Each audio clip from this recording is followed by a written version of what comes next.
Abonnez-vous et cliquez aussi sur la petite cloche de notification pour ne rien rater de nos prochaines vidéos. N'oubliez pas de partager aussi la vidéo et de la liker.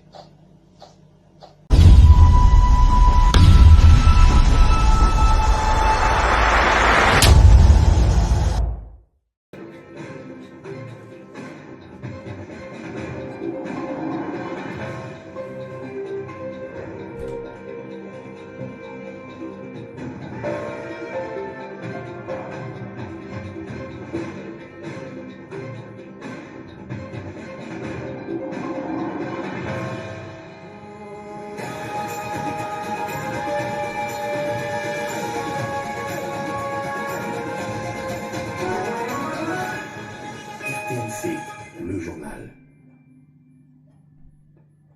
Femmes chefs coutumières, entre légitimité reconnue et résistance socioculturelle persistante, violence en milieu scolaire, comprendre les causes, conséquences et prévenir les dérives en milieu éducatif, deux dossiers à suivre dans ce journal. Projecteur sur une femme, Sylvie Elengue, figure marquante dans le secteur des médias, son parcours à découvrir dans ce journal. Madame, Monsieur, bonjour. Avant ce retour à Kinshasa, le président de la République, Félix-Antoine Tshisekedi Tshilombo, a conféré hier samedi avec les députés provinciaux du Kwilu au menu des échanges la situation générale de la province. Guinée Kabaloudi, Tigana Mvemba, Bob Moussoungou ont signé ce reportage. En marge de la 13e session de la conférence de gouverneurs de province à Bandundu-Ville, le président de la République Félix-Antoine Tshisekedi Tshilombo s'est entretenu ce samedi 28 mars 2026 avec les députés provinciaux des Kwilu. Un passage en revue de la situation de la province a été fait. Sur le plan des infrastructures, les élus provinciaux ont plaidé pour les désenclavements des Kwilu tout en privilégiant les routes des dessertes agricoles. Nous avons passé en revue la situation de toute la province par rapport aux infrastructures. Notre plus grand souci, c'est de désenclaver la province tout en privilégiant les routes de dessert agricole.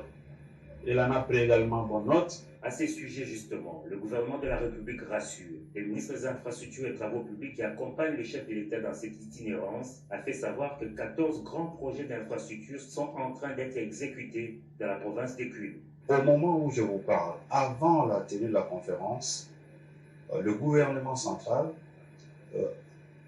exécute 14 grands projets dans la province du Kwilu.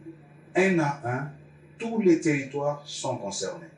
Nous avons ici au niveau de Bandundu-Ville les travaux en cours de modernisation de l'aéroport de Bandundu-Ville.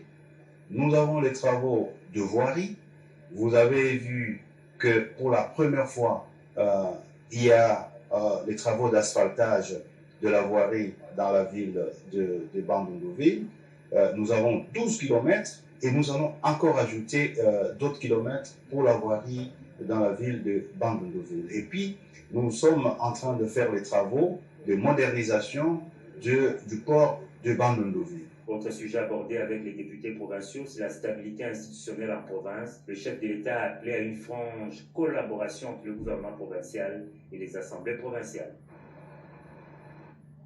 Toujours le même samedi, le chef de l'État a convoqué à Bandundu-Ville le comité provincial de sécurité élargie pour lui faire un état de lieu sécuritaire de la province du Kwilu.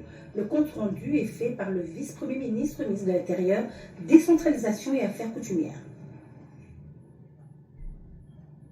Le chef de l'État, le président de la République, commandant suprême des forces armées, a convoqué cet avant-midi le comité provincial de sécurité élargi sous sa présidence avec tous les responsables des services, les collaborateurs du gouverneur de la province pour qu'on puisse lui présenter l'état des lieux sécuritaires de la province du Kwilu, ce qui a été fait par l'entremise du gouverneur de province, qui a été complété par ses collaborateurs. Cela a permis au président de la République d'avoir un état des lieux complet de la situation sécuritaire de la province. Et ça lui a permis par la suite de donner des instructions claires sur toutes les questions posées par le gouverneur de la province, sur toutes les problématiques sécuritaires de la province, et permettre aussi à nous, les ministres en charge, les ministres nationaux en charge de la problématique sécuritaire, de recevoir aussi de lui des instructions et de prendre des dispositions. Et puis, conformément au communiqué du président du Sénat, du présidium de l'Union sacrée, du secrétariat permanent, la clôture des candidatures au poste de deuxième vice-président intervient aujourd'hui.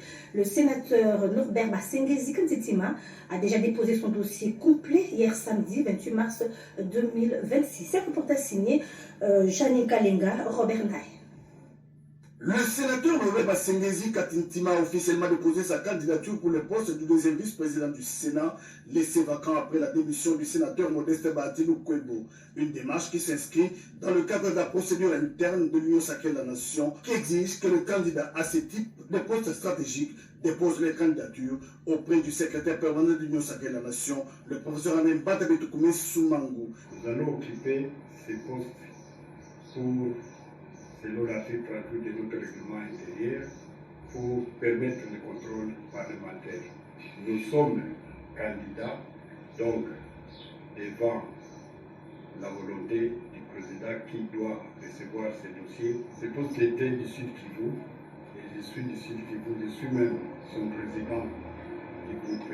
Les candidatures seront transmises à la haute autorité politique de l'Union sacrée de la Nation, Félix Antoine Tshisekedi Tshilombo, pour arbitrage. Bien avant, le sénateur Alphonse Ngoyi Kassanji, à la tête d'une forte délégation des sénateurs et députés, a déposé les mémos de désaveu à l'encontre du sénateur Modeste Baatinou Kwebo suite à ses propos contre le projet de changement de la Constitution.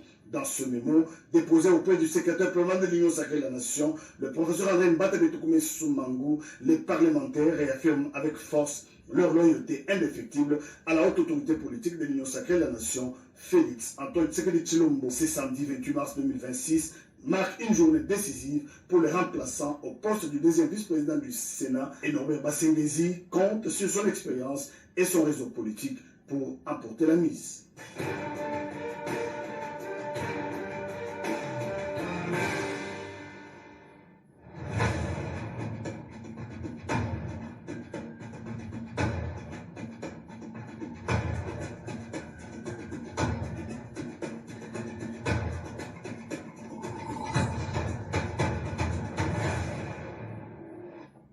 Nous poursuivons notre série des portraits des femmes qui inspirent en ce mois qui leur est dédié. Ce dimanche, nous vous présentons le portrait du directeur général de la Radio-Télévision nationale congolaise, Madame Sylvie Elingué, avec Guy Matoudou. Il y a des nominations qui marquent une époque. Celle de Sylvie Elingué à la tête de la RTNC en fait partie. Première femme élevée à ce rang par ordonnance présidentielle, elle n'a pas seulement brisé un plafond de verre, elle a ouvert une voie. Derrière cette stature institutionnelle se cache un parcours forgé dans la rigueur et la constance. Issue de la 15e promotion de l'Institut des sciences et techniques de l'information, ISTI, Sylvie Elingué appartient à cette génération de journalistes façonnés par l'exigence du terrain et la culture du savoir. Doctorante en communication, elle incarne l'alliance rare entre réflexion académique et action stratégique. Très tôt, son sens de l'engagement se révèle. Encore étudiante, elle est choisie parmi ceux qui représentent leur institution aux consultations populaires initiées à l'aube de la démocratisation. Dans cet exercice national d'écoute, elle joue un rôle clé, posant déjà les jalons d'un leadership fondé sur la parole et la responsabilité. Conseillère en communication dans plusieurs ministères, elle a longtemps œuvré dans les organisations non gouvernementales, tant nationales qu'internationales. Elle affine ensuite son expertise dans les sphères de décision, une expérience qui la prépare à transformer de l'intérieur la maison RTNC qu'elle connaît pour y avoir effectué ses premiers pas professionnels. À la tête de l'institution, Sylvie Elingué imprime rapidement sa marque. Et à peine 3 ans, elle engage la RTNC sous la voie de la modernité.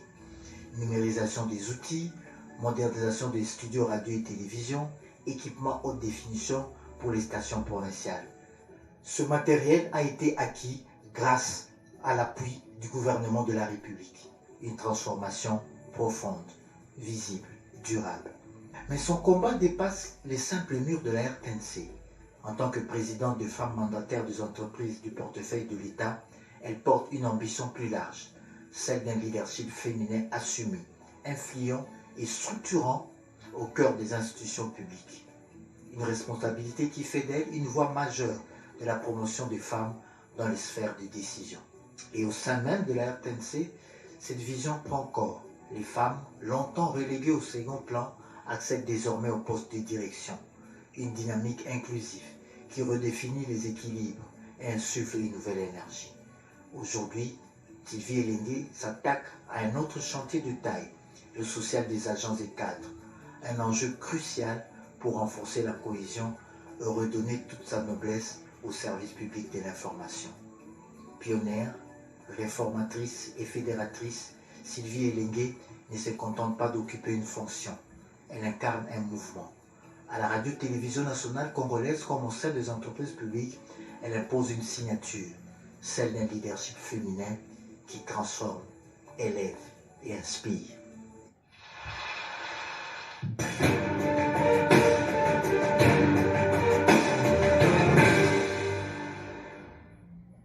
L'actualité de la semaine du président a été dominée dans le Grand Bandundu. Il a présidé la 13e conférence des gouverneurs et la 84e réunion du Conseil des ministres, ainsi qu'une table ronde sur le recensement. Un commentaire de Kibambe Somwe.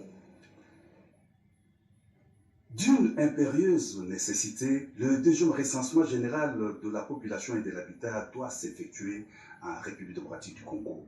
C'est dans cette optique que la table ronde des bailleurs de fonds pour le financement de ce recensement s'est tenue sous le haut patronage du président de la République Félix Antoine Tshisekedi Tshilombo. Organisée par le ministère du Plan et de la coordination de l'aide au développement, l'initiative intervient 42 ans après le premier recensement général de 1984 et dans un contexte marqué par une progression rapide de la population congolaise, passée de 30 millions à près de 112,8 millions d'habitants à ces jours. Dans ce contexte, continuer à planifier sans données démographiques complètes, fiables et actualisées reviendrait à gouverner sans visibilité et donc à affaiblir la capacité de l'État à répondre avec justesse aux attentes de la population, a notamment souligné le président de la République dans son discours d'ouverture des travaux.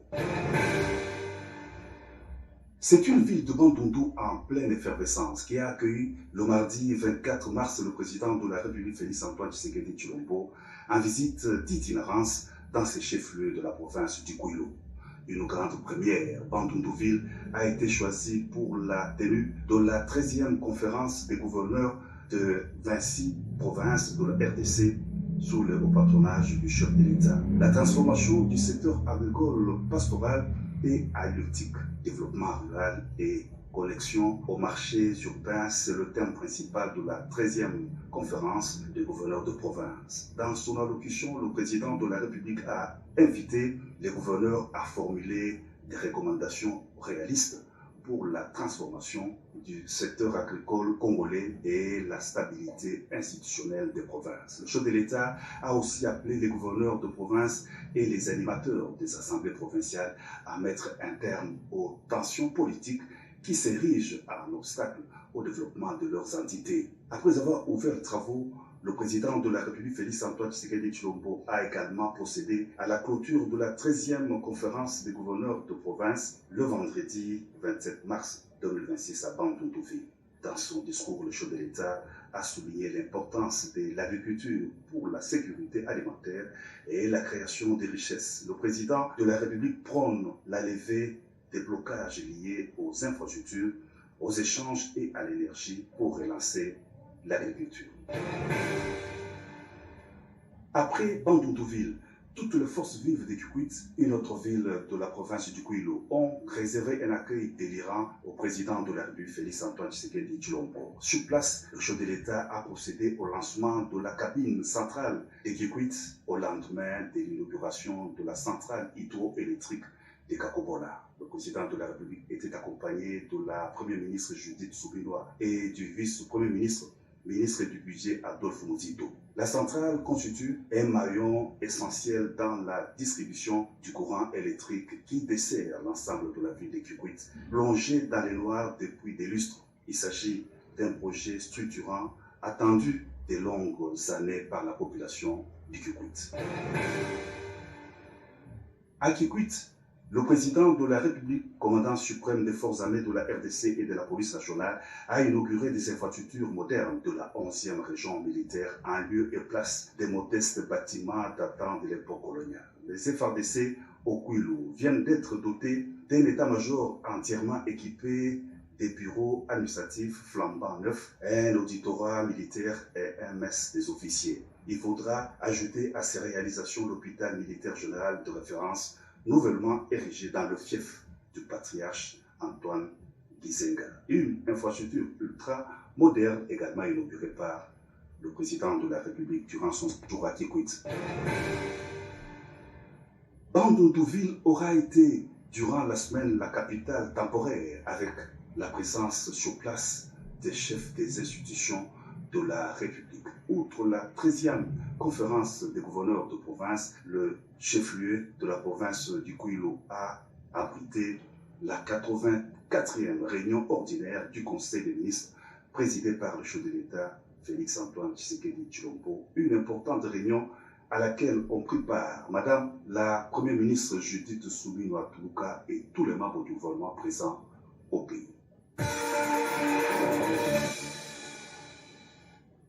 Bandundu-Ville retrouve enfin la lumière après 35 ans, une avancée historique.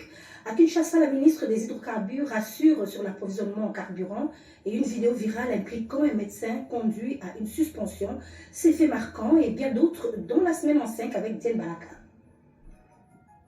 Cette semaine, l'actualité nationale a été particulièrement riche entre avancées politiques, faits des sociétés marquants et projets porteurs d'espoir, retour sur les temps forts qui ont rythmé la vie du pays. Justice et éthique médicale sous tension, une vidéo choquante montrant le docteur David Balanganaï exerçant des violences sur une patiente après son accouchement a suscité une vive indignation. Suspendu, il fait désormais l'objet d'une procédure disciplinaire. Cette affaire relance les débats sur le respect des patients et l'éthique médicale en RDC. Face aux longues files d'attente et aux rumeurs de pénurie à Kinshasa, la ministre des Hydrocarbures Akasia Badouboula a rassuré la population, aucun manque de carburant n'est enregistré. Les autorités évoquent une inquiétude infondée et appellent au calme. Gouvernance et développement local en action. La 13e conférence des gouverneurs s'est poursuivie mercredi dernier 25 mars 2026 à Bandundu, chef-lieu de la province du Kwilu. Les travaux de cette deuxième journée ont été présidés par la première ministre Judith Suminwa Tuluka qui a insisté sur la nécessité d'impliquer davantage les provinces dans la mise en œuvre des projets structurants. Dans la foulée, Bandundu-Ville a été reconnecté au réseau électrique après 35 ans, une avancée majeure pour les populations locales. Kinshasa en chantier, urbanisme et assainissement. Plusieurs initiatives ont marqué la capitale. Construction de 1000 logements sociaux à Mongafula, opération de libération de voies publiques et relance imminente des travaux anti-érosion dans la commune de Ngaliema. Objectif, moderniser la ville et améliorer le cadre de vie. Enfin, diplomatie et promotion de la femme. Sur le plan international, la RDC poursuit ses efforts dans les processus de paix avec un état de lieu présenté au corps diplomate. Par ailleurs, les réseaux des femmes mandateurs publics a organisé une conférence à Silicon Village renforçant le dialogue entre femmes leaders et jeunes étudiantes.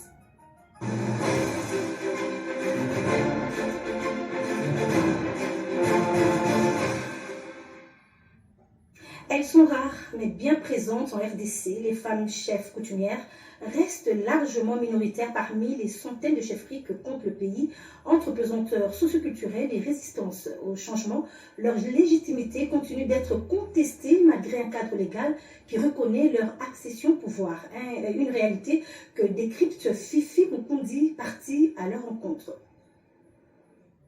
Dans les villages reculés comme dans les grandes agglomérations, l'autorité coutumière demeure un pilier de la vie sociale en République démocratique du Congo. Longtemps verrouillés par les hommes, ces pouvoirs ancestrales s'ouvrent timidement aux femmes. Les chiffres officiels parlent d'environ 10% des chefferies dirigées par des femmes, une minorité certes, mais révélatrice d'une mutation en cours. Sur le terrain, les femmes chefs coutumières doivent composer avec des pratiques discriminatoires persistantes. Dans certaines régions, leur légitimité est contestée, freinée par des coutumes qui peinent à se réinventer.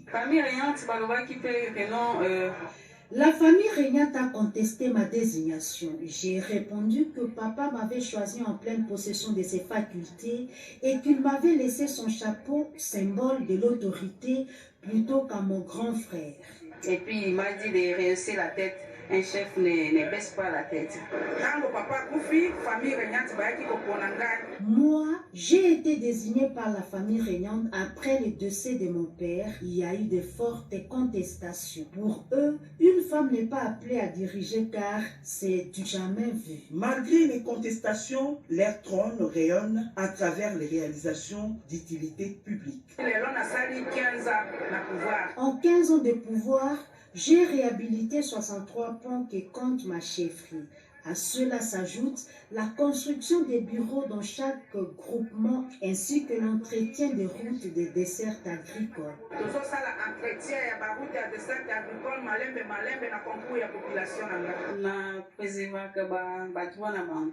Pour les filles qui se lancent dans la prostitution, je prends des mesures pour qu'elles retrouvent les chemins de l'école. Il ne fallait pas continuer Haïti.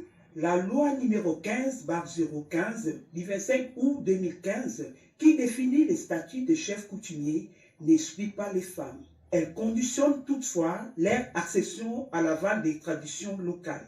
Cette ouverture juridique, encore fragile, fissure peu à peu le monopole masculin et redessine les contours de l'autorité traditionnelle. Pour répondre à ces impératifs, notre ministère a produit la première stratégie du secteur intitulée La politique nationale de prévention et de règlement des conflits communautaires et coutumiers, PNPRCC en sigle. D'autres instruments de prévention et de règlement des conflits sont la codification des règles de succession au pouvoir coutumier, l'établissement des arbres généalogiques et familles régnantes, les études monographiques des entités coutumières et la certification des terres des communautés locales. Et dans le cadre des mécanismes de prévention et de règlement des conflits communautaires et coutumiers, il a aussi été préconisé et institué des commissions consultatives de règlement des conflits communautaires et coutumiers, CCR3C en sigle. Lors du Forum national des affaires coutumières, le président Félix-Antoine Tshisekedi Tshilombo a insisté sur l'intégration des femmes, des jeunes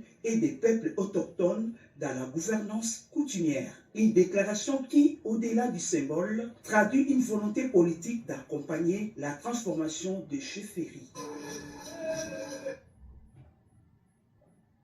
Harcèlement, moquerie, intimidation, humiliation et menaces n'ont pas leur place à l'école. Pourtant, ces violences persistent parfois jusqu'au drame. Pour en comprendre les causes et conséquences, Patrick Achalet et Lucie Lavichesenda ont rencontré le neuropsychiatre Mifundu Abraham du CNPP. Suivez ce dossier. De plus en plus, des scènes de violence sont observées dans les milieux scolaires. Il n'est pas rare de voir des bandes d'élèves des écoles différentes s'affronter dans les rues. Tout récemment, ces actes de violence ont occasionné d'importants dégâts humains. C'est le cas de cet élève de 4e année des humanités poignardé par son condisciple à la suite d'un malentendu sur la cour de récréation. Un neuropsychiatre analyse ce trouble de comportement chez les enfants. Les adolescents violents peuvent le devenir à cause de ce qu'ils sont eux-mêmes. Parfois, ce sont des enfants qui ont connu des difficultés dans leur famille, dans les relations avec les parents, qui n'ont pas été assez éducatifs. Donc, parfois, certaines victimes n'ont pas été capables de gérer leur frustration. Eh bien, quand ils sont à l'école, eh bien, ils sont exposés à ce qui se passe là-bas. Les violences qui se passent à l'école n'est que des symptômes d'un dysfonctionnement, soit au niveau de l'école, soit au niveau de la famille. ou parfois même dans la société. Entre autres causes, l'on cite les effets des réseaux sociaux. Dans la société, de manière générale, les médias ont joué un grand rôle. Quand vous suivez par exemple la télévision, l'Internet actuellement, les actes violents sont fortement valorisés. Oui, dans la publicité, des actes violents. Quand vous remarquez même les théâtres, il y a beaucoup d'actes violents qui sont présentés, qui sont mis en exergue. Et le film, quand vous voyez tous ces films qui passent à la télévision, sont des modèles de violence que les enfants qui sont à un âge où ils doivent copier tout ce qui se passe autour d'eux, où ils peuvent essayer ce qu'ils ont vu à la radio, qu'ils ont entendu parler, ou ce qu'ils ont vu à la télévision. Il faut une véritable prise en charge pour un enfant victime des actes de violence. Avant de parler de la résolution de problèmes qu'il présente, nous procédons d'abord à la compréhension de ce problème, à l'analyse de la situation, à évaluer l'enfant. C'est tout un ensemble de stratégies que nous mettons sur pied et qui sont complémentaires. Parfois, ça peut nécessiter des médicaments, parfois pas. Les entretiens vraiment prennent une grande partie de nos interventions. Il faut lui donner à cet enfant de l'espace. Il faut l'écouter, ne pas le juger, surtout quand il est auteur. Et aussi, il faudrait l'aider à ce qu'il développe des compétences pour mener une vie de paix. Ces violences peuvent être évitées. L'école devrait être un milieu où il y a la protection, où il y a la sécurité, à travers, par exemple, les règlements scolaires, à travers les codes de développement des codes de bonne conduite, et ainsi les enfants ne se soumettent pas à cette discipline. Et au niveau de la famille, vous vous rendrez compte que les parents qui devaient normalement être le modèle sont parfois de parents violents, et ainsi les enfants adoptent cette figure, ce modèle de parents violents qui peuvent aussi reproduire dans les relations avec les autres à l'école. N'importe comment, la violence n'a pas sa place à l'école qui devait privilégier des valeurs de paix et de coexistence pacifique. La situation de la femme s'est nettement améliorée dans les grandes villes de la République démocratique du Congo. Dans le village et particulièrement dans l'Est, la situation est dramatique. La célébration de la journée des droits de la femme est donc à géométrique variable. Il faut adapter les approches pour être efficace. Chronique d'Edi Chala. Le 8 mars, comme tous les ans, l'humanité s'arrête un moment au chevet de la femme pour analyser sa situation, faire un diagnostic rigoureux et proposer une thérapeutique appropriée. En République démocratique du Congo, des avancées ont été enregistrées dans la participation de la jeune féminine à la prise des décisions. Au gouvernement, plus de 30% en sont membres et il est dirigé actuellement par une femme. Nombre d'entreprises du portefeuille de l'État sont entre les mains des femmes. Tout ceci, c'est un milieu urbain où les opportunités se présentent et les remesses s'empoignent. En République démocratique du Congo et en cette situation de guerre, parler de l'autonomisation de la femme, de son épanouissement, c'est toucher la plaie au vif. Les voir quasiment en errance jour après jour, meurtrir les âmes sensibles et appelle à la conjonction d'efforts pour éradiquer les guerres qui ont la peau dure dans l'est du pays. Les tireurs des ficelles à Kigali célèbrent aussi la femme en même temps que ses militaires marchent sur les corps des femmes congolaises. Comment pourrait-elle s'autonomiser lorsqu'en période de sémailles, les bruits des bottes les chassent de leurs champs?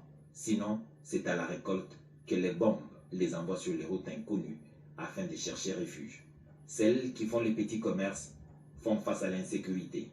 Les récits sont toujours d'une cruauté sauvage, viol, mutilation, éventration, assassinat ou meurtre. Les plus chanceuses survivent, mais gardent les stigmates desquels il faut guérir. L'estime de soi est ruinée, les regards des autres sont assassins. Ce 8 mars appelle la vérité sur la table, les forats dans les grands centres. Ce n'est pas mal, il est plus enviable d'aller au chevet de cette femme, séquestrée par les intérêts du Rwanda dans l'Est. L'Est qui pleure, mais résiste quand même.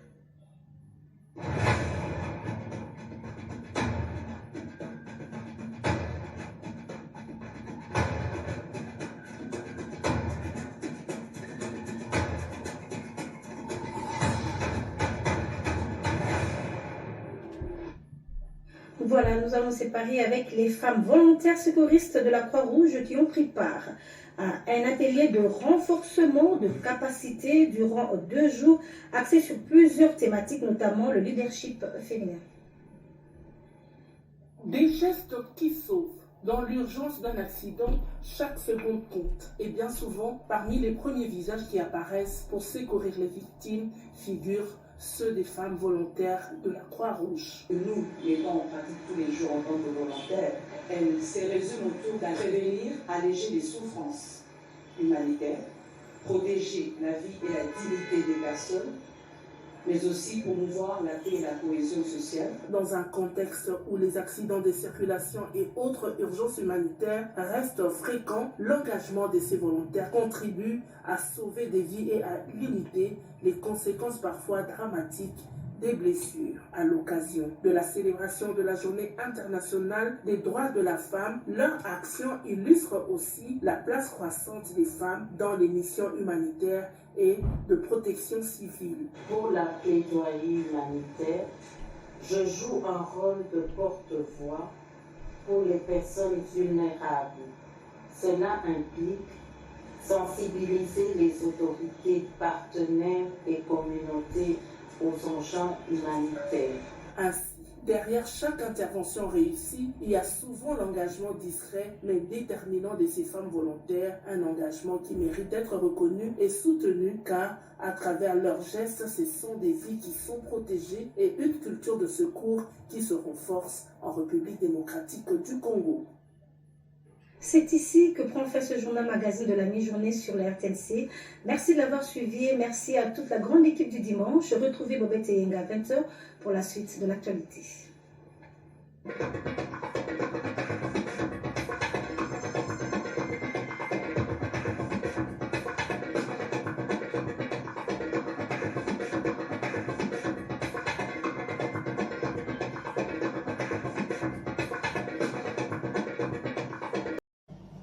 Abonnez-vous et cliquez aussi sur la petite cloche de notification pour ne rien rater de nos prochaines vidéos. N'oubliez pas de partager aussi la vidéo et de la liker.